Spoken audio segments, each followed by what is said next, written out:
Thanks for hopping on, Abby. Again, just kind of here to talk today about your AU coaching journey, what it's like to give lessons to be a college athlete. But I know enough about us, so if you want to give an intro about yourself, your background. I'm from Philadelphia originally. I go to Brandeis University and I'm a junior studying public health on the pre-med track. I guess a fun fact about me, I have a Rottweiler and I've been playing soccer since I was 5 years old. Oh, wow. So I guess we'll kind of start with your soccer journey up to playing in high school and college, then beyond college and coaching. But what was it like? Because, I mean, you're still not that far removed from youth soccer. What was it like coming up through the ranks of like Philadelphia club soccer? I'm sure you did a lot of travel stuff. What was that whole experience like? It was fun. I mean, I moved clubs a bit for sure. I started like kind of locally and then word spread about clubs in the area a bit outside of Philadelphia. And I switched to those clubs, grew as a soccer player and switched again to clubs that'll get me a bit more notice in terms of like college coaching. So ECNL is like top league for the girls side at least. So that's really the goal when thinking about college is playing in ECNL, because you go to these showcases that just top colleges come and watch you. So it's really great exposure. So it was just like kept climbing. And yeah. I know my only reason I said yes to ECNL, my wife played soccer at Temple, but beforehand she played FC Delco, Lower Merion. She told me at one point like her whole club journey, so it's probably similar to you. I played Lower Merion and then FC Delco. It's funny.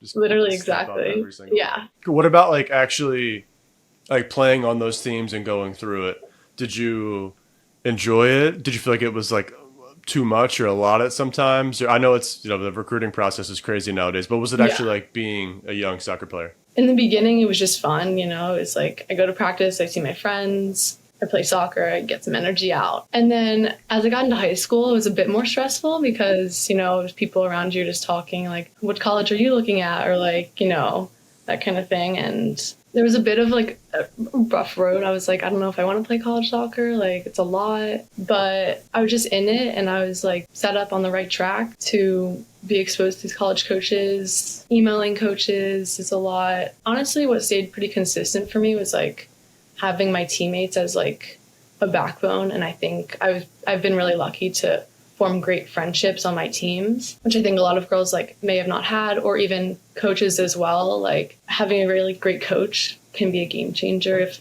some people just quit their sport because their coach may not align with them very well. And I think I've been pretty lucky with that. I think one of the things that a lot of parents and kids worry about today is it too much to try to play in college and go through all the travel and club?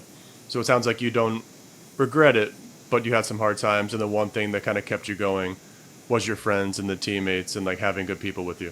Absolutely. Okay. Yeah, it's definitely huge. Yeah, I know when you first came on, we were talking about just the different teams you had to play on, and soccer, it's a very demanding sport, like playing on a lot of different teams. I know G and I both played basketball. There was AAU, there was your high school team, there was a lot going on. How are you able to balance playing soccer with academics, and what were some of the challenges you had with that? It was hard for sure. I leaned on my parents a lot, which was really great. And just honestly, as you're growing up, like everyone's kind of going through the same, because a lot of people that I'm friends with play sports. So it's like, how are they handling it, and how can I like take some tips from them and apply in my own life? I mean, and it's also time management. Like getting into a routine is really helpful for me. Like I go to school, I come home, I do homework for a little bit, I go to practice, I eat dinner, I go to sleep. Obviously sleep is super important, which I didn't really realize for a while, but now that I'm older, it's like, it's a huge thing, but definitely challenging. I guess now as you're still playing in college, sounds like the journey was worth it. I know you played at Brandeis, but what's it actually like being a college athlete nowadays? Was it kind of everything you dreamed about and wanted? I'm sure it has its own challenges, but what's it like for anyone out there who maybe is like 10, 15 years behind you that wants to play college soccer? I love it. I think it's a great experience. I think it's going to set me up really well in life. Even though I'm not going to play soccer competitively after this, it's taught me so many things that I talk to like people in college who don't play sports, and it's like, oh, that's so interesting. We have like completely different experiences. And obviously both are great. I just think having a strict schedule, going to class, going to practice. You really have to manage your time well. And in the workforce, I feel like that's a huge advantage. And I know Matt just got married. I've been married and have 2 kids, so you're dead on. Yeah. Having to manage your time and know what to do every like 5 minutes of the day. You learn that from playing sports, so you have the right mentality, I think. I wanted to have a follow-up question too. We went through, how budgeting your time and how important that is. Playing on different teams with different coaches.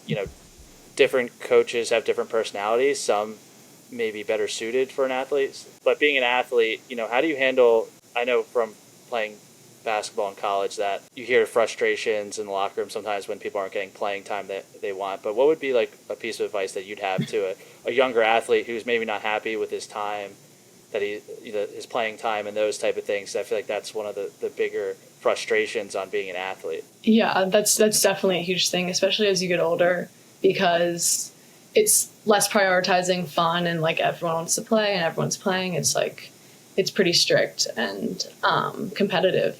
So my mentality is that if I'm not playing, like the coach isn't seeing like what they want out of me, and I want to be on the field. So what do I have to do to make the coach be like, yeah, we can't have her sit on the bench. Like, she has to be on the field. And that's just work ethic. And I think working off the field or out of practice. So go to the coach and be like, what do I need to work on? Get a list of like 3 to 4 things, even 1 to 2 things, honestly. And then ask the coach, and then they're going to tell you what they want to see. And then just don't stop until you succeed. That's so important. Especially you brought up about communication, going out of your way, taking the initiative, because I think some athletes don't always know what they need to work on. Being able to go to the coach and have that communication is definitely an important step. Absolutely. I guess switching gears a little bit, Abby, I know you've been on the AU platform for a while. Honestly, we wanted to talk to you because you've been such a good coach and parents give you like raving reviews. What's it like working with younger kids who want to work to where you want to be and being able to, kind of show your tips and tricks to them? It's been great. I really enjoy it. And, I do it here at home, and then I go to school and do it. And it's nice. I like connecting with kids. I like being sort of a mentor. I've learned a lot. So I want young girls and young athletes to have that advantage starting at a younger age. And obviously I've had great mentors in my life, great coaches. And I just, want to give that same thing back to the young athletes on the platform. That's really cool. And one of the main reasons Matt, my wife, and me all started this business, those stories of like actually being a mentor and helping a kid get from not even being able to kick a soccer ball all the way playing in high school and college. Mm-hmm. Maybe if you don't have like that level of like an age gap yet, but what's been one of the coolest stories or one of the coolest turnarounds for an athlete that you've been a part of? In a lot of my lessons, I tell the parents mostly because they're a little bit younger, but so I usually connect with parents and stress using the non-dominant foot.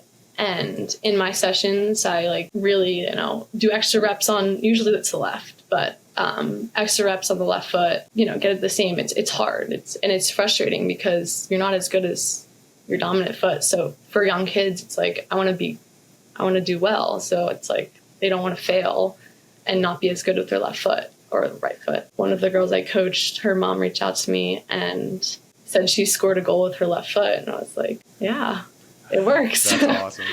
That's great. I love hearing those stories. Wow. That's so cool. Those interactions between coaches and kids, that's like, yeah. And it's amazing.